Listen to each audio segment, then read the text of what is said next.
Good morning बच्चों। Good morning sir. Good good morning.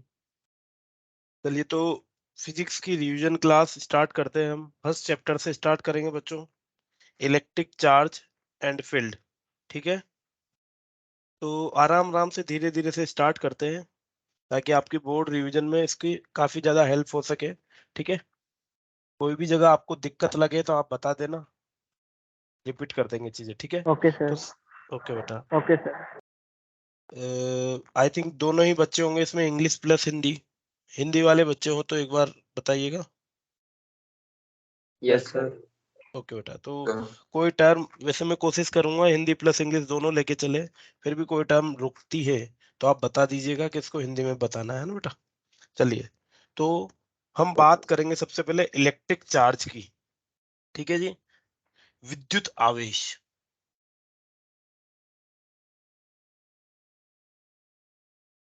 Sir इसकी recording भी मिलेगी क्या हमें? बिल्कुल मिल जाएगी बेटा। इलेक्ट्रिक फील्ड एंड चार्ज हमारा चैप्टर है, और सबसे पहले हम बात करेंगे इलेक्ट्रिक चार्ज की, कि इलेक्ट्रिक चार्ज विद्युत आवेश क्या होता है। तो जैसे हर किसी की कोई ना कोई प्रॉपर्टी होती है, उसी तरीके से इलेक्ट्रिक चार्ज विद्युत आवेश भी किसी पदार्थ की, किसी मटेरियल की एक प्रॉपर्टी होती है, एक गुण होता है। और उस गुण के कारण क्या होता है, due to this property electric charge a material can experience and produce, a material can experience and produce both electric and magnetic effect. अब देखो, जो इलेक्ट्रिक और मैग्नेटिक है, ये दोनों चीजें साइमल्टेनियसली चलती रहेगी। ऑल्दो पहले के 1 2 3 चैप्टर में हम इलेक्ट्रिक वर्ड के बारे में ज्यादा बात करेंगे, मैग्नेटिक के बारे में कम बात करेंगे, पर ये है एक दूसरे से जुड़ी हुई। तो इलेक्ट्रिक चार्ज वो प्रॉपर्टी है जिसकी वजह से ये इलेक्ट्रिक इफेक्ट और मैग्नेटिक इफेक्ट को प्रोड्यूस भी कर सकता है और एक्सपीरियंस भी कर सकता है। ठीक है बच्चों, समझ में आई बात? It is the yes sir. Property, very good बेटा, it is the property of matter, property of matter due to which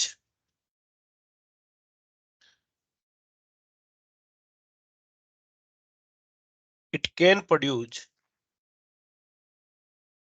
it can produce or experience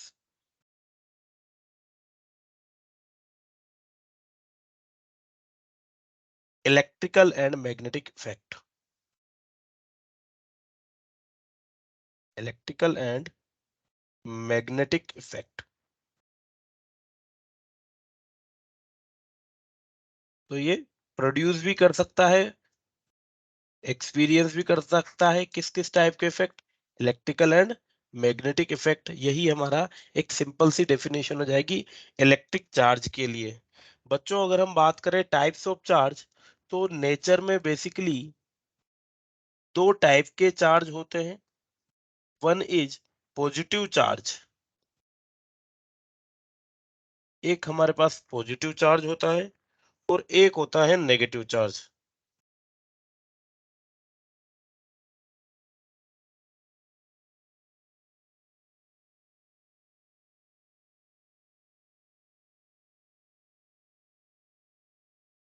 positive and negative charge. Positive charge वो basically एक proton पे हमें मिल जाता है। ठीक है, किस पे? एक प्रोटॉन पे मिल जाता है, वो पॉजिटिव चार्ज होता है। और इलेक्ट्रॉन पे जो चार्ज होता है वो नेगेटिव चार्ज होता है। ठीक है बच्चों, चार्ज के लिए अगर हम बात करें एसआई यूनिट की, एसआई यूनिट ऑफ चार्ज। बच्चों, चार्ज क्या एक फंडामेंटल क्वांटिटी है? क्या ये एक ड्राइव्ड क्वांटिटी है? बता सकते हैं आप? डिराइव्ड फंडामेंटल ड्राइव्ड क्वांटिटी है बच्चों। आपने पढ़ा होगा क्लास 11th में, वी हैव वीडियो नहीं ओनली, आ यस, 7 फंडामेंटल क्वांटिटी है, और 7 फंडामेंटल क्वांटिटी मूलभूत राशियों में हमारे पास इलेक्ट चार्ज का कोई नाम नहीं होता सर है। वीडियो नहीं आ रही। वीडियो नहीं आ रही बेटा? Yes sir. आ रही सर। नहीं आ आपको रही बेटा, सर। एक्चुअली सर मैंने कैसे देखते हैं हमें पता नहीं है कैमरा इसलिए। क्या बोल रहे हो बेटा? सर कैसे चलाते हैं, मतलब वीडियो आप कैसे दिखेगी पता नहीं, आप बताओगे थोड़ा? वीडियो की क्या वीडियो चलानी है आपको? आपको स्क्रीन विजिबल है? पिन कर लो सर।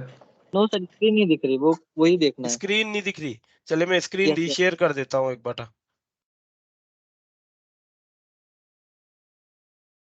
अब दिख रही है बेटा स्क्रीन? Yes sir. ठीक है बेटा। तो जो चार्ज होता है वो एक ड्राइव्ड क्वांटिटी है, मतलब व्युत्पन्न राशि है। और व्युत्पन्न राशि है इसका मतलब ये जो हमारी मूलभूत राशियों से है मिलके बनी हुई होती है। तो यूनिट की अगर हम बात करें बच्चों, तो इसकी यूनिट होती है, एक तो होती है बच्चों एम्पियर पर सेकेंड। क्या होती है? Ampere per second, sorry ampere second.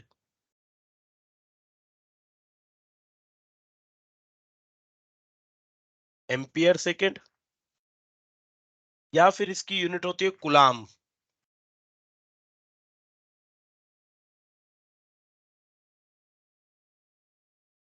तो इनके बीच में एसआई यूनिट जो होती है वो एम्पियर सेकेंड या कूलाम होती है। इनके बीच में अगर हम रिलेशन देखें तो 1 ampere second is equals to 1 coulomb होता है बच्चों। 1 ampere second is equals to 1 coulomb. तो ये तो हो गई हमारी जनरल यूनिट्स जो हम यूज में लेते हैं। अच्छा, किसी भी फिजिकल क्वांटिटी की एक छोटी यूनिट भी होती है और एक बड़ी यूनिट भी होती है। ठीक है, एक छोटी यूनिट भी होती है, एक बड़ी यूनिट भी होती है। उनके बारे में भी हम बात करेंगे। तो जो नॉर्मल है, जनरल यूनिट है, वो हो जाएगी एम्पियर सेकेंड या कूलाम। ठीक है बच्चों। फर्दर अगर हम बात करें अदर यूनिट, जैसे सीजीएस यूनिट की बात करें तो सीजीएस यूनिट होती है state coulomb. CGS unit is state coulomb.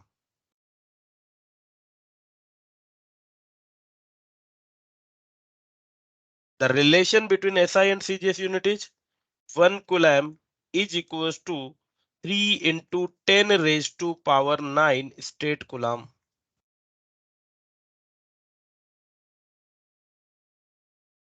One coulomb is equals to 3 into 10 raised to power 9 state coulomb. Further bigger unit की बात करें तो बड़ी यूनिट जो हमें मिलता है वो मिलती है फेराडे। एक और यूनिट है चार्ज की, वो है बड़ी यूनिट, और वो यूनिट है बच्चों Faraday. And 1 Faraday is equals to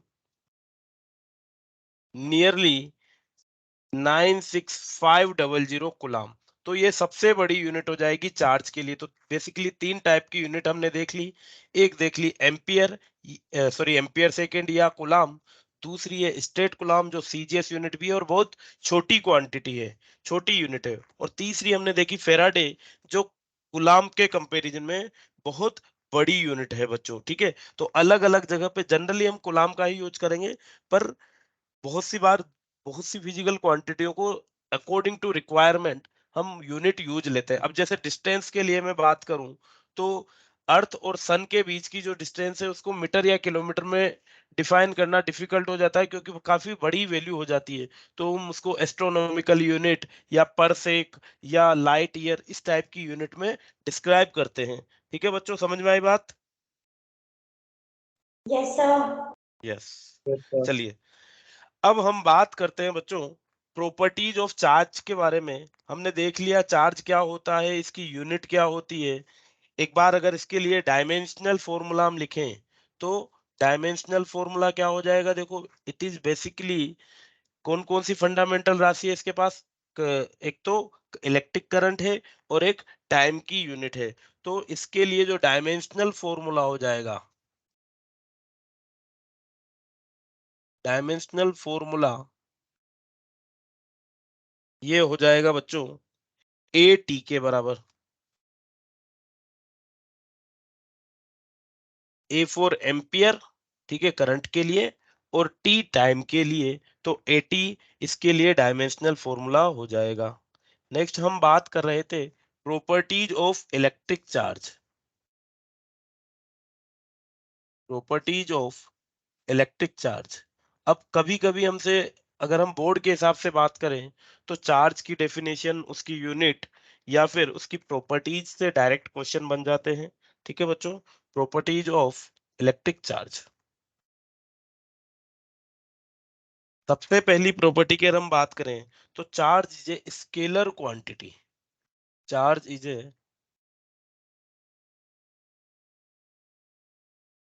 scalar quantity. Second अगर हम बात करें तो चार्ज इज ट्रांसफरेबल। चार्ज को एक बॉडी से दूसरी बॉडी पे ट्रांसफर किया जा सकता है। Charge is transferable. Further, charge is quantized.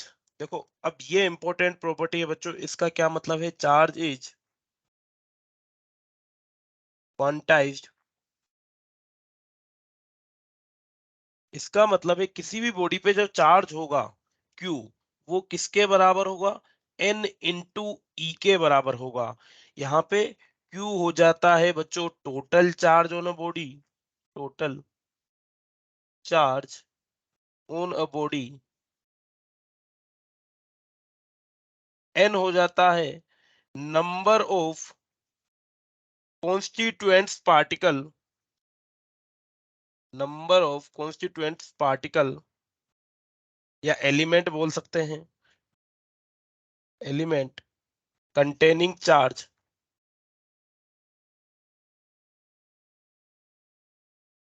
और E होता है charge of electron. Charge on A electron और प्रोटॉन। तो बच्चों बेसिकली अगर हम बात करें, अभी हमने दो टाइप के चार्ज की बात की थी। एक होता है हमारे पास पॉजिटिव चार्ज और एक होता है नेगेटिव चार्ज। पॉजिटिव चार्ज कौन रखता है? प्रोटॉन रखता है। ठीक है, और प्रोटॉन के पास जो चार्ज होता है इट इज प्लस का 1.6 इंटू 10⁻⁻19 कूलम। इलेक्ट्रॉन के पास जो चार्ज होता है वो होता है माइनस ऑफ 1.6 इंटू 10⁻⁻19 कूलम। तो इतना प्रोटॉन का आवेश है, ये इलेक्ट्रॉन का आवेश है। अब जब किसी भी बॉडी पे चार्ज होगा तो यहाँ पे उस पे 10 इलेक्ट्रॉन होंगे या 20 इलेक्ट्रॉन होंगे या 50 इलेक्ट्रॉन होंगे। ऐसा नहीं है कि उस पे 2.5 या 3.5 इलेक्ट्रॉन होंगे। ठीक है बच्चों, या तो पूरा इलेक्ट्रॉन होगा। कभी भी रेशियो में, या हम बोलते हैं कि फ्रैक्शन में चार्ज इलेक्ट्रॉन नहीं होता किसी भी बॉडी पे। हाँ या ना? Yes sir. यस। तो बॉडी पे अगर चार्ज इलेक्ट्रॉन या कॉन्स्टिट्यूएंट पार्टिकल जो होंगे प्रोटॉन इलेक्ट्रॉन, वो फ्रैक्शन में नहीं होते, तो इस वजह से जो चार्ज होगा वो हमेशा इनका इंटीग्रल मल्टीपल होगा। ठीक है, इंटीग्रल मल्टीपल होगा। जैसे एग्जांपल के लिए बात करते हैं, किसी बॉडी पे मान लीजिए 10 × 10⁵ इलेक्ट्रॉन्स है। किसी भी बॉडीज पे कितना? 10 इलेक्ट्रॉन से किसी भी बॉडी पे तो उस पे कितना चार्ज हो जाएगा? The charge will be equal to Q_N_E। तो n का मान यहाँ पे है 10⁵ गुना चार्ज ऑन इलेक्ट्रॉन। ये होता है बच्चों 1.6 इंटू 10⁻⁻19। तो इसको सोल्व करेंगे तो हमारे पास आ जाएगा 1.6 10⁻⁻19 प्लस 5। तो ये हो जाएगा प्लस माइनस का 14 कूलम चार्ज। तो किसी भी बॉडी पे अगर 10⁻5 इलेक्ट्रॉन है तो उस पे कितना चार्ज होगा? -1.6 इंटू 10⁻14 कूलम के बराबर चार्ज वहां पे होने वाला है। इलेक्ट्रॉन अगर हैं तो नेगेटिव चार्ज होगा, प्रोटॉन है तो पॉजिटिव चार्ज होगा। और इसी तरीके से हम कहते हैं कि चार्ज इज क्वांटाइज्ड। अगली प्रॉपर्टी है बच्चों, fourth property, charge is conserved. Charge is conserved. आवेशों का संरक्षण। तो किसी भी निकाय पे या किसी भी सिस्टम पे जो कुल आवेश होते हैं वो संरक्षित होते हैं, वो कंजर्व होते हैं। बस उन्हें हम एक उनको ना तो नष्ट नहीं किया जा सकता, आवेशों को नष्ट नहीं किया जा सकता है, डिस्ट्रॉय नहीं किया जा सकता, बस केवल उन्हें ट्रांसफर किया जा सकता है बच्चों। ठीक है बच्चों, fourth property. Yes sir. Okay बेटा, चलिए नेक्स्ट हम बात करते हैं charge is invariant. Charge is invariant, इस प्रॉपर्टी से क्या मतलब है?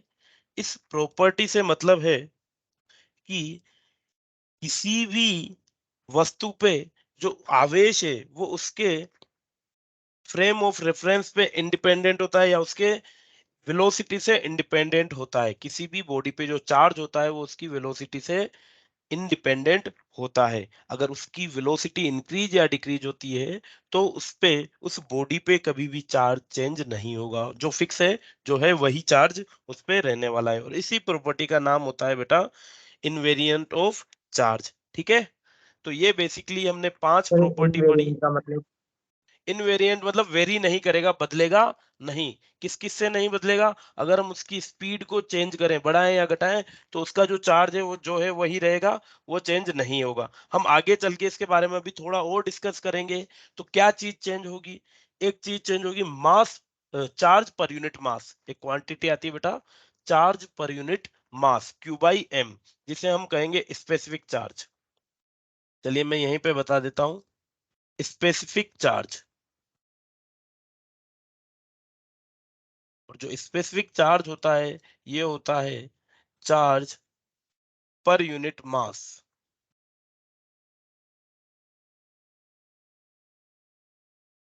चार्ज म्यू से लिख देते हैं, चलिए इसे, स्पेसिफिक चार्ज को म्यू, तो ये हो जाएगा क्यू बाई एम।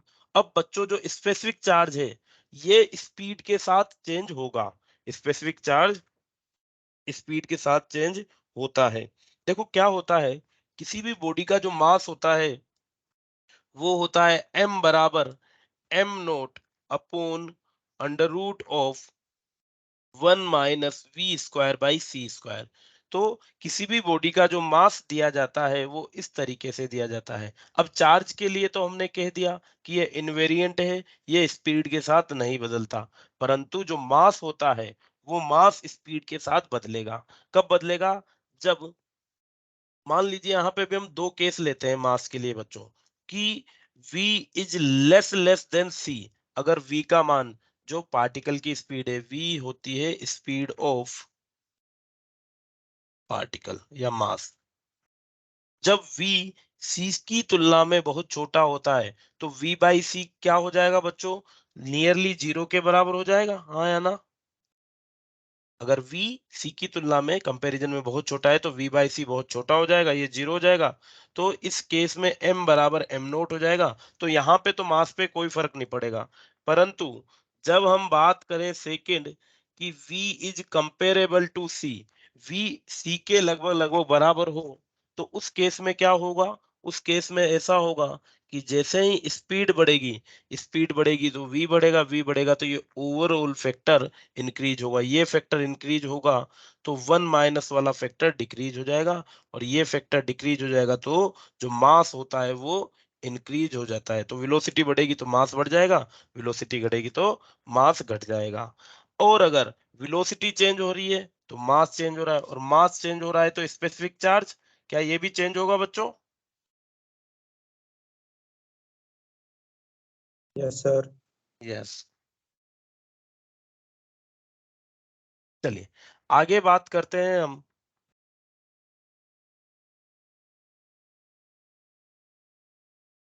चार्ज के बारे में। हमने जाना बच्चों, चार्ज अब किन किन अवस्था में हो सकता है। चार्ज या तो रेस्ट कंडीशन में हो सकता है। फर्स्ट की बात करें, स्टेट ऑफ चार्ज, कि चार्ज क्या क्या किन किन स्टेट में हो सकता है और उन स्टेट से रिलेटेड क्या क्या होगा। तो बेसिकली चार्ज अगर रेस्ट पे हो, स्थिर अवस्था में, चार्ज इज एट रेस्ट, तो जब चार्ज एक रेस्ट कंडीशन में होता है बच्चों, तो ये केवल और केवल एक विद्युत क्षेत्र, इलेक्ट्रिक फील्ड प्रोड्यूस करता है। When charge is at rest, produces produces only electric field. Electric field के बारे में अभी चल के, आगे चल के हम जानेंगे। ठीक है, तो चार्ज जो ब्रेस्ट पे होता है तो ये केवल और केवल इलेक्ट्रिक फील्ड प्रोड्यूस कर सकता है। सेकंड अगर हम बात करें, when charge is in uniform motion, charge नियत वेग से गति कर रहा हो, charge is moving with uniform motion,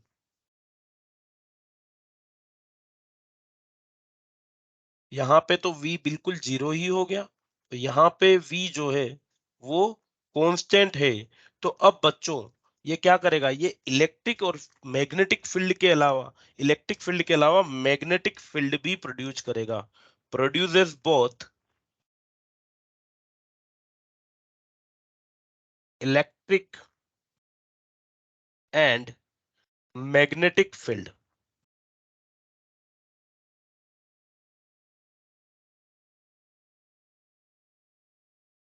केवल इलेक्ट्रिक फील्ड प्रोड्यूस करता था पहले केस में, अब ये दोनों इलेक्ट्रिक फील्ड और मैग्नेटिक फील्ड प्रोड्यूस करेगा। ठीक है बच्चों। थर्ड केस, अगर चार्ज एक्सिलरेटेड हो, त्वरित हो, चार्ज इज एक्सिलरेटेड, तो इस केस में ये इलेक्ट्रिक और मैग्नेटिक फील्ड तो प्रोड्यूस करेगा, पर उनके अलावा ये रेडिएट एनर्जी या ईएम वेव भी प्रोड्यूस करता है, प्रोड्यूसेस इलेक्ट्रिक फील्ड,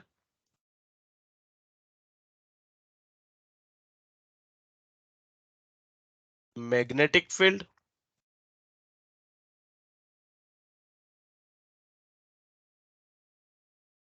और ईएम वेव, इलेक्ट्रोमैग्नेटिक वेव भी ये प्रोड्यूस करेगा। तो बच्चों रेस्ट पे है तो केवल इलेक्ट्रिक फील्ड, यूनिफॉर्म मोशन में है तो इलेक्ट्रिक एंड मैग्नेटिक फील्ड, और एक्सेलरेट कर रहा है तो इलेक्ट्रिक फील्ड, मैग्नेटिक फील्ड और इलेक्ट्रोमैग्नेटिक वेव ये प्रोड्यूस करता है। क्लियर है बात? Yes sir. Yes, sir. Yes yes चलिए, एक बेसिक सी प्रॉपर्टी हम और लिख लेते हैं इलेक्ट्रिक चार्ज के लिए। ये जो 4-5 प्रॉपर्टी हमने पढ़ी थी, इनके अलावा ये प्रॉपर्टी कि जो लाइक चार्ज होते हैं, like charges repel each other and unlike charge Attract each other. Attract each other. Very good.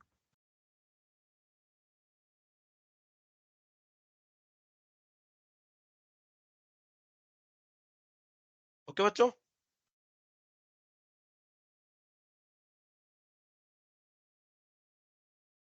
The next topic is method of charging. किसी भी बॉडी को किस तरीके से चार्ज किया जाए, चार्जेस के बारे में हमने जान लिया, उनकी प्रॉपर्टीज के बारे में जान लिया, तो किसी भी बॉडी को किस तरीके से चार्ज किया जाए उसके बारे में हम जानेंगे, मेथड्स ऑफ चार्जिंग। तो बेसिकली हमारे पास 3 तरीके के मेथड हैं जिनसे हम किसी भी बॉडी को चार्ज कर सकते हैं।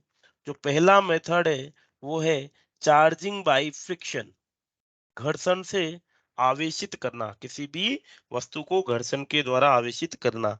तो जब हम बच्चों किन्हीं भी दो बॉडीज को एक दूसरे के साथ रब करते हैं, किन्हीं भी दो बॉडीज को एक दूसरे के साथ रब करते हैं, तो वहां पे इलेक्ट्रॉन का ट्रांसफर होता है, एक बॉडी से दूसरी बॉडी पे इलेक्ट्रॉन ट्रांसफर हो जाते हैं।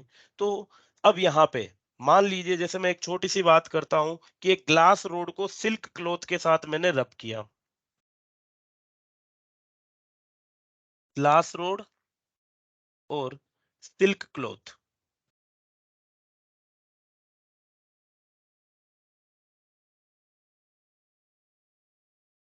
इनको आपस में रब किया, तो बच्चों यहाँ पे क्या होगा, देखो जो ग्लास रोड है, ग्लास रोड से इलेक्ट्रॉन निकलेंगे और किस पे आ जाएंगे, सिल्क क्लॉथ पे आ जाएंगे। तो जिस पे इलेक्ट्रॉन जा रहे हैं, जिस पे इलेक्ट्रॉन जा रहे हैं वो क्या हो जाएगा, वो नेगेटिवली चार्ज हो जाएगा। तो सिल्क क्लॉथ क्या हो जाएगा, यहाँ पे सिल्क क्लॉथ हो जाएगा नेगेटिव चार्ज, नेगेटिवली चार्ज। और अगर हम बात करें ग्लास रोड ने क्या किए, इलेक्ट्रॉन लूज किए हैं, तो वहां पे जो बॉडी इलेक्ट्रॉन लूज करेगी वो हो जाएगी पॉजिटिवली चार्ज, और जो बॉडी इलेक्ट्रॉन गेन करेगी वो हो जाएगी नेगेटिवली चार्ज। ठीक है बच्चों, तो glass sir. Road, very good, glass rod हो जाएगी पॉजिटिवली चार्ज और सिल्क क्लॉथ हो जाएगा नेगेटिवली चार्ज। फर्दर अगर हम बात करें कि विलन वुलन क्लॉथ और प्लास्टिक रोड, वुलन क्लॉथ और प्लास्टिक रोड, तो वुलन क्लॉथ और प्लास्टिक रोड को जब हम रब करते हैं तो वुलन क्लॉथ जो होता है वो हो जाता है पॉजिटिवली चार्ज, और जो हमारी प्लास्टिक रोड होती है वो हो जाती है नेगेटिवली चार्ज। चलिए, अब अगर हम बात करें बच्चों सेकंड केस जहां पे हमने वुलन क्लॉथ और प्लास्टिक रोड को रब किया था, यहाँ पे किसने इलेक्ट्रॉन लूज किए हैं और किसने इलेक्ट्रॉन गेन किए हैं?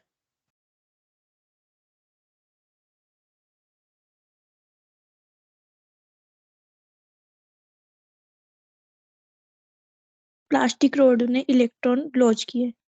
यस, प्लास्टिक रोड ने इलेक्ट्रॉन गेन किए हैं और वुलन क्लॉथ ने लूज किए हैं। ठीक है बच्चों, चलिए, अभी आपने रिसेंटली, थोड़ा सा मैं ज्वाइन करना चाहूंगा, रिसेंटली अभी वो पढ़ा होगा आपने, क्या बोलते हैं उसे, वर्क फंक्शन वगैरह के बारे में सुना होगा, Yes, sir. Yes, sir. है ना, Yes, वर्क फंक्शन sir. के बारे में। तो देखो बच्चों, क्या कर रहे हैं, जब हम रब कर रहे हैं तो रब करने से हीट प्रोड्यूस होती है, और हीट प्रोड्यूस होती है तो वो हीट एनर्जी मिल जाती है इलेक्ट्रॉन्स को।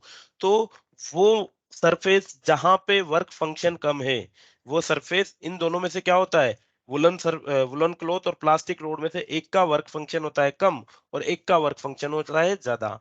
तो जिसका वर्क फंक्शन कम होता है बच्चों, वो क्या करता है, वो हीट एनर्जी पाके अपने इलेक्ट्रॉन लूज कर देता है, और किसको दे देता है, एक ऐसे मटेरियल को दे देता है जिसका वर्क फंक्शन ज्यादा हो। तो यहाँ पे अगर हम बात करें तो वुलन का वर्क फंक्शन क्या था, कम था, तो जैसे ही हमने रब किया तो हीट एनर्जी प्रोड्यूस हुई, वुलन क्लॉथ ने इलेक्ट्रॉन लूज कर दिए और किसको दे दिए, प्लास्टिक रोड को दे दिए। तो हमेशा जो ट्रांसफर होगा वो किससे होगा, लो वर्क फंक्शन वाले मटेरियल से हाई वर्क फंक्शन वाले मटेरियल पे इलेक्ट्रॉन ट्रांसफर होंगे। एक और चीज हमने पढ़ा कि इलेक्ट्रिक चार्ज जो होते हैं कंजर्व होते हैं, तो एक सिस्टम मैंने बनाया वुलन क्लॉथ और प्लास्टिक रोड का, तो जितने इलेक्ट्रॉन वुलन क्लॉथ ने रिलीज किए उतने ही प्लास्टिक रोड ने गेन कर लिए। ऐसा नहीं है कि इसने 100 इलेक्ट्रॉन लूज किए और इसने केवल 80 ही गेन किए, या इसने 100 लूज किए और इसको 120 मिल जाएंगे। इसने 100 लूज किए तो इसको 100 मिल जाएंगे। अब मान लीजिए इसने 100 इलेक्ट्रॉन लूज किए, तो 100 इलेक्ट्रॉन का कितना चार्ज बनता है, 1.6 10⁻⁻19 इंटू 100। तो इतना चार्ज यहां से निकला, कितना हो गया, ये लगभग 1.6 इंटू 10⁻⁻17 कुलाम। तो वुलन क्लॉथ पे जो चार्ज आ जाएगा वो 1.6 इंटू 10⁻⁻17 कुलाम पॉजिटिव चार्ज आ जाएगा, और प्लास्टिक रोड पे उतना ही नेगेटिव चार्ज आ जाएगा, कितना, माइनस का 1.6 इंटू 10⁻⁻17 कुलाम नेगेटिव चार्ज आ जाएगा प्लास्टिक रोड पे। तो जितना एक ने लूज किया उतना ही इसने, प्लास्टिक रोड ने गेन किया। इनिशियली दोनों पे चार्ज जीरो था, आफ्टर दिस प्रोसेस अगर आप इन दोनों को ऐड करोगे तो वापस से जीरो आ जाएगा, प्लस का और माइनस के को ऐड करोगे तो जीरो हो जाएगा बच्चों। इसी तरीके से हम कहते हैं कि चार्ज जो होता है किसी भी सिस्टम पे वो क्या होता है, कंजर्व्ड होता है। ओके बच्चों, Yes, sir. Yes, sir. Yes, चलिए इसे मैं रब कर देता हूँ। सेकंड मेथड ऑफ चार्जिंग जो होता है हमारे पास, ये होता है बच्चों इंडक्शन, इलेक्ट्रोस्टैटिक इंडक्शन।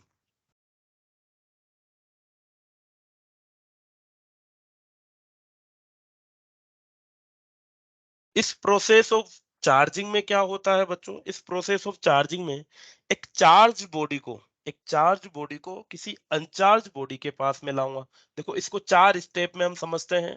पहली स्टेप कुछ इस तरीके से कि ये एक अनचार्ज बॉडी है, ठीक है, अनचार्ज बॉडी है, इसका मतलब क्या हो गया बच्चों, कोई बता सकता है?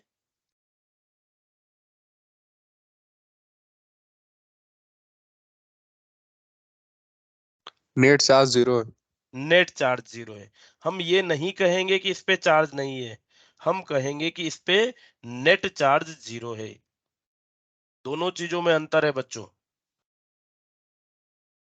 तो ये अनचार्ज बॉडी है, एक स्पेयर बना दिया है जिसपे नेट चार्ज 0 है, और इस अनचार्ज बॉडी के पास मैं किसी चार्ज बॉडी को लाऊंगा। मतलब चार्ज बॉडी है तो या तो इस पे पॉजिटिव चार्ज होंगे या नेगेटिव चार्ज होंगे। ठीक है, ऑलरेडी चार्ज बॉडी को मैं इसके पास ले आया, ये हमारी चार्ज बॉडी हो जाएगी। और बेसिकली हम स्पेसिफाई क्या कहते हैं, पॉजिटिवली चार्ज बॉडी। तो इस पॉजिटिवली चार्ज बॉडी को मैं किसी अनचार्ज बॉडी के पास लाता हूं, और जब मैं यहाँ पे लाऊंगा तो ये हमने पढ़ा था कि पॉजिटिव चार्ज किसको अट्रैक्ट करेंगे, नेगेटिव को अट्रैक्ट करेंगे और पॉजिटिव को रिपेल करेंगे। तो यहाँ पे क्या है, बेसिकली यूनिफॉर्म वे में जितने पॉजिटिव चार्ज इस अनचार्ज बॉडी पे हम कहें तो नेट चार्ज 0 है, बट इस पे जितने पॉजिटिव चार्ज है उतने ही नेगेटिव हैं, तो ये दोनों मिलके सम अप करके क्या कर देंगे, 0 चार्ज कर रहे हैं। अब जैसे ही मैं इस चार्ज बॉडी को इस अनचार्ज बॉडी के पास लाऊंगा तो इसके जो नेगेटिव चार्जेज है वो तो होंगे इधर की तरफ अट्रैक्ट, नेगेटिव चार्जेज को तो करेगा ये अट्रैक्ट, और पॉजिटिव चार्जेज को करेगा रिपेल। तो यहाँ पे बेसिकली क्या हो जाएगा, यहाँ पे चार्जेज का डिस्ट्रीब्यूशन हो जाएगा कि नेगेटिव चार्ज इसकी तरफ एक तरफ आ जाएंगे और पॉजिटिव चार्ज दूसरी तरफ कलेक्ट हो जाएंगे। तो पहली स्टेप तो ये हो गई हमारे पास कि जैसे ही मैं किसी चार्ज बॉडी को किसी अनचार्ज बॉडी के पास लाता हूं तो चार्जेस सेपरेट हो जाते हैं, पॉजिटिव चार्ज एक तरफ चल जाएंगे, नेगेटिव चार्ज दूसरी तरफ चल जाएंगे। अब दूसरी स्टेप में क्या करता हूं मैं, दूसरी स्टेप में बच्चों इस पूरे सेटअप में जो मेरा अनचार्ज स्पेयर था उसको क्या कर देता हूं, ग्राउंडेड कर देता हूं। अनचार्ज स्पेयर को ग्राउंडेड कर दिया, और जब अनचार्ज स्पेयर को मैं ग्राउंडेड करूंगा तो क्या होगा, इसके जितने भी पॉजिटिव चार्ज हैं ये सारे के सारे, भाई ये क्या कर रहा है, पॉजिटिव पॉजिटिव को रिपेल कर रहा है, नेगेटिव को अट्रैक्ट कर रहा है। तो बेसिकली ये पॉजिटिव को पुश कर रहा है, धकेल रहा है, तो ये धकेलते हुए क्या चल जाएंगे, ये सारे के सारे पॉजिटिव चार्ज, इनको कोई धक्का देगा तो ये क्या करेंगे, इस अर्थ में चले जाएंगे। यस और नो,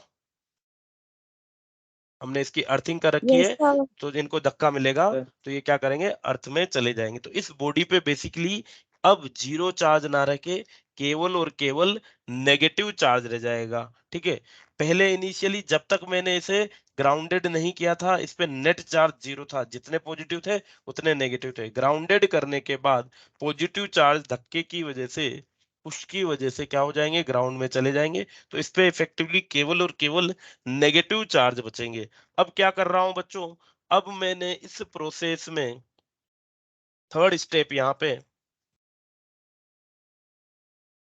जो अर्थिंग कर रखी थी सिस्टम की, इस सिस्टम की अर्थिंग को मैं रिमूव कर देता हूं। और जब मैं अर्थिंग को रिमूव करूंगा तो यहाँ पे क्या होगा, केवल और केवल नेगेटिव चार्जेस बच जाएंगे। ठीक है, फोर्थ स्टेप में क्या करता हूं मैं, इस चार्ज बॉडी को भी यहाँ से इसके पास से रिमूव कर देता हूं। जब चार्ज बॉडी को इसके पास से मैं रिमूव करूंगा बच्चों तो क्या होगा, पहले ये नेगेटिव चार्ज सारे के सारे लेफ्ट साइड में थे। क्यों थे, क्योंकि ये चार्ज बॉडी ने अपनी तरफ खींचे हुए थी, पर जैसे ही इस चार्ज बॉडी को मैं इसके सराउंडिंग से हटाऊंगा तो ये सारे के सारे नेगेटिव चार्ज इस बॉडी पे यूनिफॉर्मली एक समान रूप से वितरित हो जाएंगे, डिस्ट्रीब्यूट हो जाएंगे। और ये बॉडी जो पहले अनचार्ज थी, इनिशियली स्टेप 1 में जो अनचार्ज थी, क्या हो गई, अब ये नेगेटिवली चार्ज हो गई बच्चों। Yes yes yes, sir. Negatively charge हो जाएगी। तो इस प्रोसेस को हम क्या कहेंगे, इलेक्ट्रोस्टैटिक इंडक्शन की प्रोसेस कहेंगे, जहां पे किसी चार्ज बॉडी को डायरेक्ट फिजिकल कांटेक्ट में मैं नहीं लाया। ठीक है, और चार्जों का क्या हुआ, इंडक्शन हुआ, इंड्यूस्ड हुए हैं चार्ज।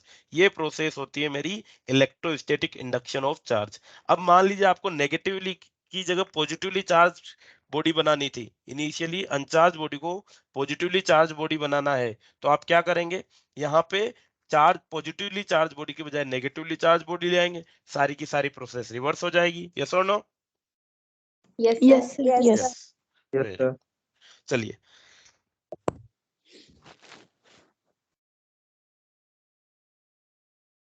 चलिए नेक्स्ट जो हमारी मेथड ऑफ चार्जिंग है वो है कंडक्शन, चार्जिंग बाय कंडक्शन।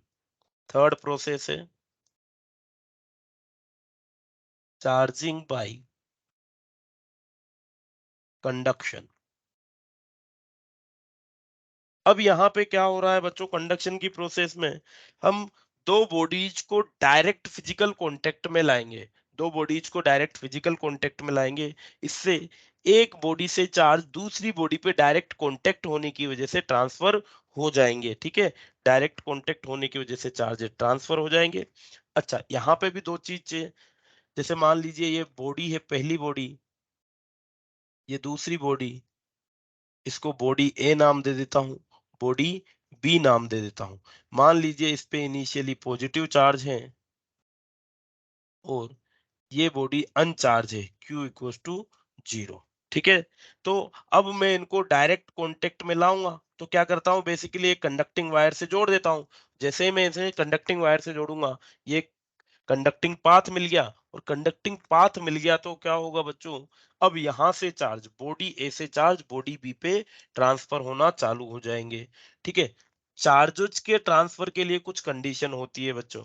जो इलेक्ट्रिक चार्ज होता है, इलेक्ट्रिक चार्ज हमेशा हायर पोटेंशियल से, कहां से, हायर पोटेंशियल से लोअर पोटेंशियल की तरफ ट्रांसफर होंगे। तो अगर हमें कंडक्शन के थ्रू चार्जेस का ट्रांसफर करना है तो एक बॉडी का पोटेंशियल ज्यादा होना चाहिए, दूसरी बॉडी का इलेक्ट्रिक पोटेंशियल कम होना चाहिए, और जो चार्जेस होंगे वो हायर पोटेंशियल वाली बॉडी से लोअर पोटेंशियल वाली बॉडी पे ट्रांसफर होंगे। चार्जेस कब तक ट्रांसफर होंगे, जब तक कि दोनों का पोटेंशियल सेम ना हो जाए। अब देखो, मान लीजिए ए से बी पे चार्ज जाएगा, कब तक जाएगा, जब तक ए का पोटेंशियल बी से ज्यादा होगा। जैसे ही ए और बी का पोटेंशियल सेम हो गया, देखो क्या होता है बच्चों कि जैसे जैसे ए से चार्ज जाता जाएगा तो ए जो हायर पोटेंशियल पे थी, चार्ज कम होने की वजह से इसका पोटेंशियल घटेगा। इधर बात करें बी पे, जो इनिशियली लोअर पोटेंशियल पे थी या कोई चार्ज ही नहीं था, जैसे जैसे इस पे इलेक्ट्रिक चार्ज आ जाएगा तो बी का पोटेंशियल इंक्रीज होगा। हाँ या ना? Yes, sir. यस। Yes, तो sir. एक का पोटेंशियल बढ़ता है, दूसरी का घटता है, और एक स्टेट ऐसी आएगी जहां पे दोनों का पोटेंशियल सेम हो जाएगा, और पोटेंशियल सेम हो जाएगा तो फर्दर ट्रांसफर ऑफ चार्ज रुक जाएगा। ठीक है बच्चों? Yes, sir. Yes. Yes.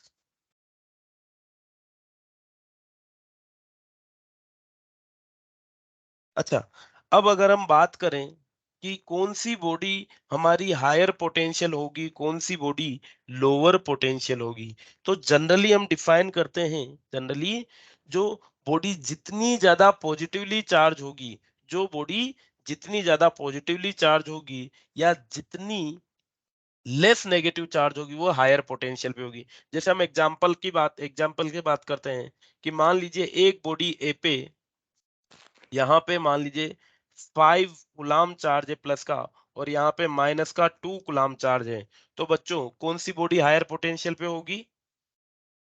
A. 5. A. Yes, body a higher potential पे होगी, बॉडी बी लोअर पोटेंशियल पे होगी, क्योंकि इस पे ज्यादा पॉजिटिव चार्ज है।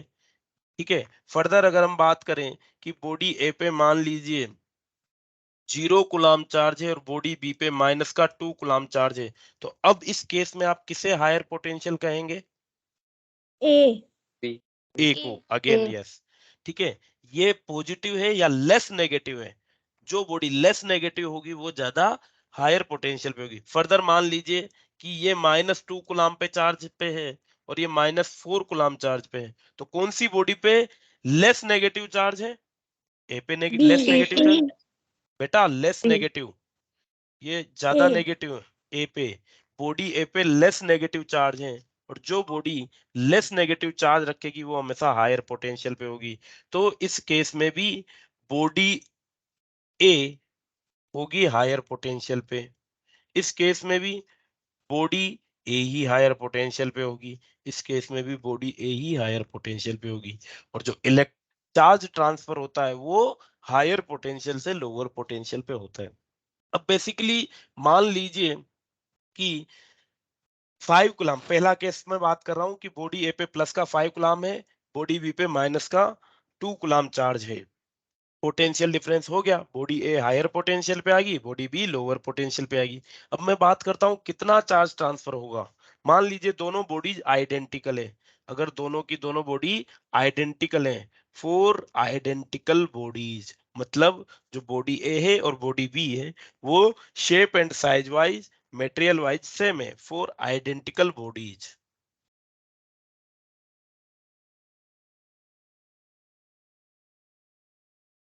आइडेंटिकल बॉडीज हैं तो क्या होगा बच्चों, चार्जेस ट्रांसफर होंगे, कब तक होंगे, जब तक कि सेम पोटेंशियल नहीं आ जाए। सेम पोटेंशियल कब आएगा, जब दोनों पे चार्ज सेम हो जाएगा। दोनों पे चार्ज सेम होने के लिए क्या करेंगे, देखो यहाँ पे प्लस का 5 कूलम है, यहाँ पे माइनस का 2 कूलम चार्ज है। बच्चों अगर मैं यहाँ पे इन दोनों को ऐड करूं, सिंपल सा है, +5 -2 डिवाइडेड बाई 2 कर दो, ए का चार्ज प्लस बी का charge, QA plus QB by 2, यही हो जाएगा न्यू चार्ज फॉर इक्विलिब्रियम। ठीक है, तो कितना आया ये आ गया बच्चों +5 -2, 3/2 प्लस का 1.5 कूलम चार्ज। तो सर जब आप इक्विलिब्रियम, कुछ लिख रहे हो? हाँ बेटा, विजिबल नहीं है? सर हाँ नहीं सर, दिखाई नहीं दे रहा, मतलब स्क्रीन विजिबल हो रही पर आप लिख रहे हो वो नहीं दिखाई दे रहा। मैं रीशेयर कर देता हूँ बेटा। अब दिख रहा है बच्चों? Yes sir. Yes sir. Yes, नहीं सर, अभी चलिए, नहीं। क्या बात सर कर रहे हो, दिख रहा दिख रहा है ना? एक बार दिख बेटा रहा वो करो, चलिए। है। इंटरनेट तो प्रॉब्लम होगी। हाँ, चलिए, तो हम बात कर रहे हैं कि जो दो बॉडीज हैं, एक पे चार्ज Q है, एक पे चार्ज Q2 है, तो इक्विलिब्रियम की कंडीशन जब एक दूसरे में चार्ज फ्लो होना बंद हो जाएगा, उस केस के लिए जो हर बॉडी पे चार्ज होगा वो किसके बराबर होगा, QA प्लस Q2 या QA प्लस QB बाई 2 के बराबर। इस पहले केस के लिए बात करें तो +5 -2/2, ये हो जाएगा 1.5 कूलम का चार्ज। तो अगर हमें इक्विलिब्रियम की कंडीशन लानी है कि चार्ज फ्लो ना हो, तो हर एक बॉडी पे 1.5 कूलम चार्ज होना चाहिए। तो हर बॉडी पे 1.5 कूलम के लिए क्या करेंगे, यहां से 5 से कितना चार्ज, प्लस का 3.5 कूलम चार्ज बॉडी बी पे ट्रांसफर हो जाए। ठीक है, +5 से 3.5 कूलम चार्ज यहाँ से शिफ्ट हो जाएगा। बच्चों कितना बचेगा, 5 में से 3.5 निकल जाएगा तो 1.5 बच जाएगा यहाँ पे। फर्दर यहाँ पे बात करें कि -2 में प्लस का 3.5 ऐड होगा तो कितना आ जाएगा, 1.5 कूलम आ जाएगा। दोनों पे इक्वल चार्ज आ गया, और इक्वल चार्ज आ गया तो पोटेंशियल सेम हो गया, पोटेंशियल सेम हो गया तो फर्दर चार्जेस का ट्रांसफर होना बंद हो जाएगा। ठीक है, तो पहला केस जब बॉडी ए पे प्लस का 5, बॉडी बी पे माइनस का 2 कूलम चार्ज है, तो इक्विलिब्रियम की कंडीशन में आने के लिए हमें कितना चार्ज ट्रांसफर करना पड़ेगा, बॉडी ए से 3.5 कूलम प्लस का चार्ज बी पे ट्रांसफर करना पड़ेगा। क्लियर है बच्चों बात? चलिए यस। सेकंड केस में बताइए कि सेकंड केस बॉडी ए पे 0 कूलम चार्ज है, बॉडी बी पे माइनस का 2 कूलम चार्ज है। इक्विलिब्रियम कंडीशन में लाने के लिए हमें बॉडी ए से कितना चार्ज बॉडी बी पे ट्रांसफर करना पड़ेगा, बताइए बच्चों। 1 1 कूलम। कूलम 1 कूलम, हाँ। प्लस का या माइनस का बच्चों? हाँ, प्लस हाँ बच्चों, प्लस का। प्लस माइनस का। का। यस, तो जब यहाँ से प्लस का 1 कूलम हम डिस्ट्रीब्यूट कर देंगे तो क्या होगा, यहाँ पे भी माइनस चार्ज आ जाएगा, यहाँ पे भी बेसिकली -1 कूलम चार्ज बच जाएगा, और यहाँ पे भी माइनस का 1 कूलम चार्ज बच जाएगा। ठीक है, तो इस तरीके से ये एक सिंपल सा फॉर्मूला आ जाता है, Q equal to Q1 plus Q2 by 2, और इस फॉर्मूले से हम इक्विलिब्रियम कंडीशन के लिए नेट चार्ज फाइंड आउट कर लेंगे कि किसी भी बॉडी पे कितना चार्ज बचेगा। ठीक है बच्चों? Yes sir. यस, चलिए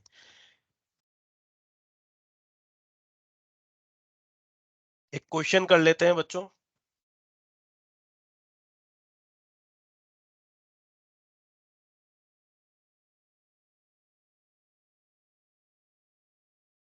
example 10 into 10 raised to power 12 alpha particles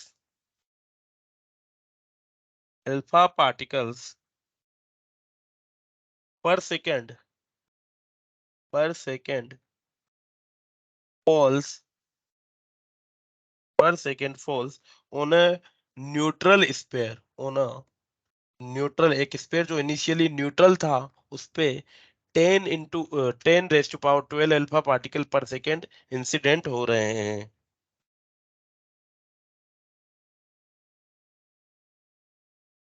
Calculate the time in which the sphere get a charge of, calculate the time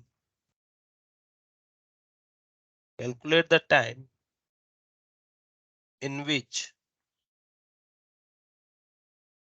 sphere get a charge of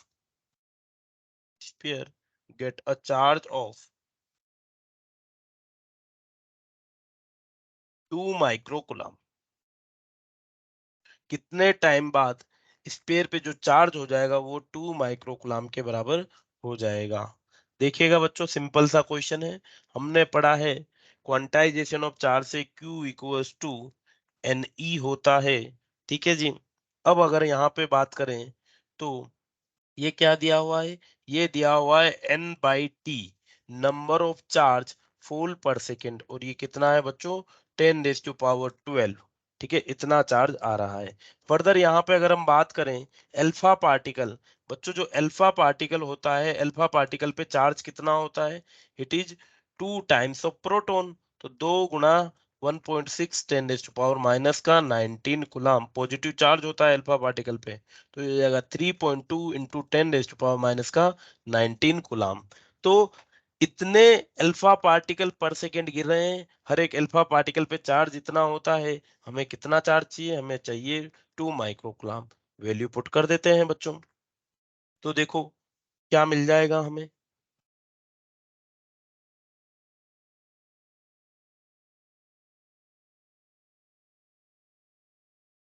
to microcoulomb, micro को हम लिख सकते हैं 10⁻⁻6 coulomb will be equals to, देखो कितना गिर रहा है पर सेकेंड, मान लेते हैं टोटल टी टाइम हमें लगने वाला है, टोटल टी टाइम लगने वाला है इतने चार्जेस के लिए, तो it will be T into number of charges falling पर second is 10⁻12 multiply charge on each alpha particle, हर अल्फा पार्टिकल पे चार्ज होता है 3.2 इंटू 10⁻⁻19, तो ये हो जाएगा बच्चों 2 इंटू 10⁻⁻6 डिवाइडेड बाई 3.2 इंटू 10⁻⁻19 और ये है प्लस का 12, तो ये हो जाएगा -7 के बराबर।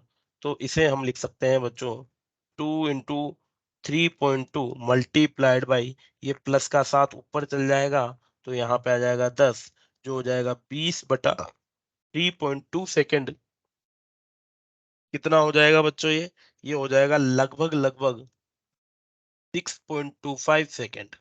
ठीक है, क्लियर है बात?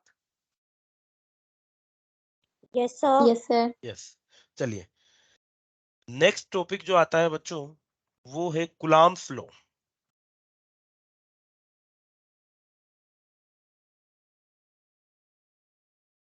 कूलम्ब्स लॉ क्या बताता है हमें? कूलम्ब्स लॉ बताता है कि दो स्टैटिक इलेक्ट्रिक चार्ज, दो स्टैटिक बच्चों ये हमारा जो पोर्शन चल रहा है वो पूरा इलेक्ट्रोस्टैटिक का चल रहा है। तो अभी हमने बात की थी कि यहाँ पे आप देख सकते हैं कि चार्ज रेस्ट पे है तो इलेक्ट्रिक फील्ड प्रोड्यूस करता है, यूनिफॉर्म मोशन में तो मैग्नेटिक फील्ड भी प्रोड्यूस करता है, एक्सीलरेट कर रहा है तो दोनों इलेक्ट्रिक फील्ड मैग्नेटिक फील्ड और ईएमएफ भी प्रोड्यूस करता है। हमारा जो चैप्टर की स्टडी है यहाँ पे केवल और केवल चार्ज एट रेस्ट के है, जिस चार्ज एट रेस्ट पे है मतलब इलेक्ट्रोस्टैटिक के बारे में हम पढ़ेंगे, इलेक्ट्रिक चार्ज एट रेस्ट। तो जब दो चार्ज पार्टिकल रेस्ट कंडीशन पे है, मान लीजिए ये चार्ज पार्टिकल Q1 है, ये दूसरा चार्ज पार्टिकल Q2 है, तो बच्चों इन दोनों के बीच में एक इलेक्ट्रोस्टैटिक फोर्स एक्ट करेगा, ये एक दूसरे पे एक इलेक्ट्रोस्टैटिक फोर्स लगाएंगे और वो जो फोर्स होता है this force is directly proportional to the product of charges. एक पे चार्ज Q1 है दूसरे पे Q2 है, तो इनके प्रोडक्ट पे डिपेंड करेगा, directly proportional to the product of charge and inversely proportional to the square of distance between them. जो इलेक्ट्रोस्टैटिक फोर्स होगा इनके बीच में वो इस डिस्टेंस के स्क्वायर के इनवर्सली प्रोपोर्शनल होगा। तो इसे हम लिख सकते हैं F is directly proportional to Q1 Q2 by R square. और जब ये प्रोपोर्शनलिटी कांस्टेंट में हटाऊंगा तो यहाँ पे एक कांस्टेंट आएगा जिसे हम कहेंगे इलेक्ट्रोस्टैटिक कांस्टेंट या कुलाम्स कांस्टेंट। तो बच्चों यहाँ पे के कांस्टेंट को मैं इंट्रोड्यूस कर देता हूँ, किसको, प्रोपोर्शनलिटी साइन को हटाने के लिए। तो ये हो जाएगा F बराबर के Q1 Q2 by R square के बराबर। अब बच्चों जो ये यहाँ पे के होता है इसे या तो हम कहेंगे कुलाम्स कांस्टेंट,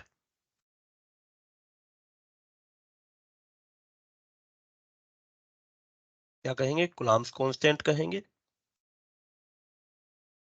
या हम इसे कहेंगे इलेक्ट्रोस्टैटिक कांस्टेंट।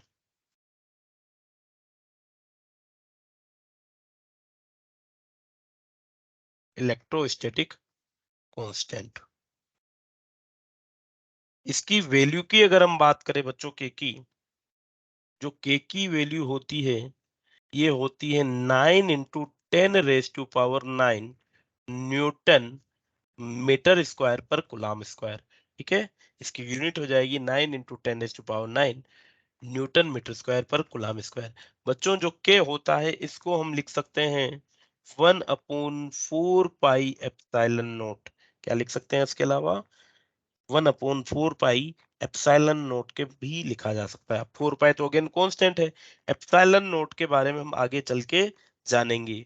बट उससे पहले हम सीख लेते हैं कि जो इलेक्ट्रोस्टैटिक फोर्स होता है कूलम्ब्स लॉ के अकॉर्डिंग, ये क्या हो गया, एक एफ क्या हो गया, इलेक्ट्रोस्टैटिक फोर्स। ये इलेक्ट्रोस्टैटिक फोर्स बच्चों अट्रैक्टिव भी हो सकता है और रिपल्सिव भी हो सकता है। कब, किस केस में ये अट्रैक्टिव होगा, किस केस में ये रिपल्सिव होगा, देखिएगा।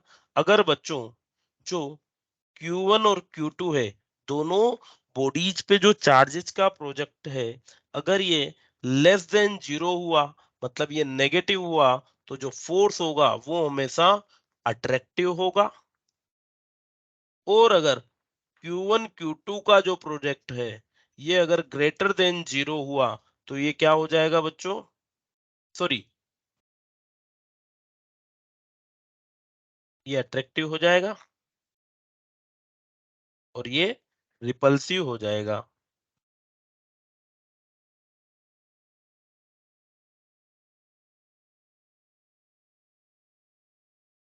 ठीक है, तो Q1 Q2 लेस देन 0 तो अट्रैक्टिव, ग्रेटर देन 0 तो रिपल्सिव हो जाएगा। मतलब अगर हम बात करें कि दो चार्ज, जैसे हमने कहा था like charge repel each other and unlike charge attract each other, तो तीन केस बनते हैं। पहला, जैसे मान लीजिए कि ये पॉजिटिव चार्ज है Q1 और दूसरा भी पॉजिटिव चार्ज है Q2। बच्चों इनका जो प्रोडक्ट है Q1 इंटू Q2 ये पॉजिटिव होगा या नेगेटिव होगा, पॉजिटिव। पॉजिटिव होगा। और जब ये पॉजिटिव होता है तो ये एक दूसरे को क्या करेंगे, रिपेल करेंगे, रिपल्सिव होगा फोर्स। मतलब जो Q2 चार्ज है वो Q1 पे फोर्स लगाएगा इधर की साइड, इसको पुश करेगा। इसको मैं नाम ले देता हूं F12, force on charge particle 1 due to 2। ये इसे इधर की तरफ रिपेल करेगा और चार्ज पार्टिकल 2 को इधर की तरफ पुश करेगा, एक दूसरे की तरफ रिपेल करेंगे। ये हो जाएगा F21। क्लियर है बच्चों बात? Yes sir. Yes. Yes sir. Further अगर हम बात करें बच्चों, मान लीजिए एक चार्ज पार्टिकल पॉजिटिव है, ये पॉजिटिव Q1, ये नेगेटिव Q2। अब देखो क्या होगा, एक पॉजिटिव है और एक नेगेटिव है, तो इनका जो प्रोडक्ट होगा Q1 Q2 का ये नेगेटिव हो जाएगा। और जब प्रोडक्ट नेगेटिव होता है तो ये एक दूसरे को अट्रैक्ट करते हैं। मतलब जो Q2 Q1 पे फोर्स लगाएगा वो लगेगा इधर की तरफ F12, और Q1 Q2 पे जो फोर्स लगाएगा वो भी अट्रैक्टिव होगा, ये फोर्स लगेगा इधर की तरफ। तो अब आप देख सकते हैं पहले केस में वो दोनों एक दूसरे को पुश कर रहे हैं, दूसरे केस में एक दूसरे को अपनी तरफ अट्रैक्ट कर रहे हैं, पुल कर रहे हैं बच्चों। ठीक है ना, ये हो जाएगा। चलिए, तो पॉजिटिव पॉजिटिव लाइक चार्ज हो गए रिपेल करेंगे, पॉजिटिव नेगेटिव अनलाइक चार्ज हो गए अट्रैक्ट करेंगे। फर्दर नेगेटिव नेगेटिव ले लेते हैं, -Q1 -Q2 प्रोडक्ट क्या हो जाएगा बच्चों? पॉजिटिव। पॉजिटिव हो जाएगा। अगेन अगर प्रोडक्ट पॉजिटिव तो फर्दर ये एक दूसरे को रिपेल करेंगे, ये हो जाएगा F12, ये हो जाएगा F21 और ये एक दूसरे को रिपेल करेंगे बच्चों। ठीक है, यस सर। यस। तो ये हो गया लाइक चार्ज के लिए रिपल्शन, अनलाइक चार्ज के लिए अट्रैक्शन। ओके बच्चों, अब जो ये जो कुलाम्स फोर्स है बच्चों, इसकी कुछ प्रॉपर्टी है कि ये जो फोर्स होता है ये सेंट्रल फोर्स होता है। सेंट्रल फोर्स से मतलब कि दो चार्ज पार्टिकल जिस लाइन के अलोंग मीट कर रहे हैं, देखो इन दोनों चार्ज पार्टिकल को जोड़ने वाली जो लाइन है, उस लाइन के अलोंग ही ये फोर्स हमेशा एक्ट करते हैं। ठीक है, इस लाइन से किसी अदर एंगल पे ये एक्ट नहीं करेंगे। चाहे ये रिपेल करें तो भी इस लाइन के अलोंग करेंगे, चाहे ये अट्रैक्ट करेंगे तो भी इस लाइन के अलोंग करेंगे। तो इसे हम कहते हैं coulomb force is, it is a central force. ठीक है बच्चों,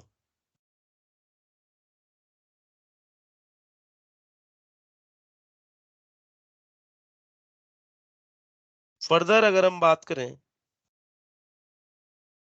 तो ये जो होता है, हमने एक ग्रेविटेशनल फोर्स भी पढ़ा है, न्यूटन्स लॉ ऑफ ग्रेविटेशन, उसमें क्या होता है F=G m1m2/r²। तो सेम एनालॉजी ये भी फॉलो करता है, कौन सी? Inverse square law. क्या बोलते हैं उसे? It follows inverse square law. जिस तरीके से ग्रेविटेशनल फोर्स भी किन्हीं दो पॉइंट मास के बीच, उनके बीच की जो डिस्टेंस है इसके उसके स्क्वायर के इनवर्सली प्रोपोर्शनल होता है, उसी तरीके से ये भी डिस्टेंस के स्क्वायर के इनवर्सली प्रोपोर्शनल होता है। तो इस लॉ को हम कहते हैं इनवर्स स्क्वायर लॉ। तो ग्रेविटेशनल फोर्स की तरह ये भी इनवर्स स्क्वायर लॉ को फॉलो करता है। फर्दर अगर हम बात करें बच्चों स्ट्रेंथ वाइज कि कौन से फोर्स की स्ट्रेंथ ज्यादा है, तो जो इलेक्ट्रोस्टैटिक फोर्स है इसकी स्ट्रेंथ ग्रेविटेशनल फोर्स की कंपैरिजन में बहुत ज्यादा आता है। ठीक है, अगर मैं नाम दे दूं F is the electrostatic force between two charge particle, और Fg gravitational force between two bodies, तो Fe जो होता है वो Fg के कंपैरिजन में बहुत स्ट्रोंग होता है बच्चों। ठीक है बच्चों, यस देखो यस यस। सर। कांस्टेंट से भी पता लगा सकते हो आप, जो ग्रेविटेशनल कांस्टेंट होता है जी, उसकी वैल्यू होती है 6.67 इंटू 10⁻⁻11 न्यूटन मीटर स्क्वायर पर कूलम्ब किलोग्राम स्क्वायर। तो यहाँ पे जो कांस्टेंट की वैल्यू है वो है 10⁻⁻11 नेगेटिव, बहुत छोटी। यहाँ पे 9 × 10⁹ पॉजिटिव और बहुत बड़ी। तो यहाँ से आप कंपेयर कर सकते हैं कि इसकी जो स्ट्रेंथ होती है, इलेक्ट्रोस्टैटिक फोर्स की जो स्ट्रेंथ होती है ग्रेविटेशनल फोर्स के कंपैरिजन में बहुत ज्यादा होती है। ठीक है बच्चों, अट्रैक्टिव और यस सर। रिपल्सिव दोनों ये हो सकता है। जो हमारा ग्रेविटेशनल फोर्स होता है वो हमेशा अट्रैक्टिव ही होता है। तो कभी कभार हमसे क्वेश्चन पूछ लिया जाता है कि दोनों electrostatic force between two charge particle, gravitational force between two masses को कंपेयर कीजिए। तो सिमिलरिटी की बात करें तो दोनों इनवर्स स्क्वायर लॉ को फॉलो करते हैं, सेंट्रल फोर्सेस है दोनों की तरफ। पर स्ट्रेंथ की बात करें तो स्ट्रेंथ इलेक्ट्रोस्टैटिक फोर्स की ज्यादा होती है। फर्दर एक और जो डिसिमिलरिटी है इन दोनों के बीच में मीडियम को लेकर है। जो ग्रेविटेशनल फोर्स होता है वो मीडियम इंडिपेंडेंट होता है, एंड इलेक्ट्रोस्टैटिक फोर्स जो होता है वो मीडियम डिपेंडेंट होता है। इलेक्ट्रोस्टैटिक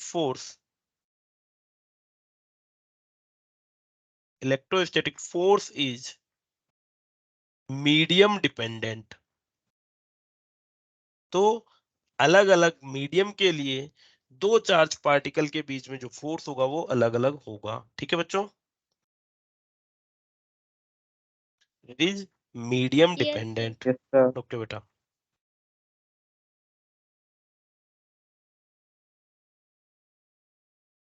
चलिए टाइम हो गया है बच्चों, नेक्स्ट क्लास भी आई थिंक आपकी, कल हम कंटिन्यू करेंगे इसी चैप्टर को। हाँ बोलिए बेटा।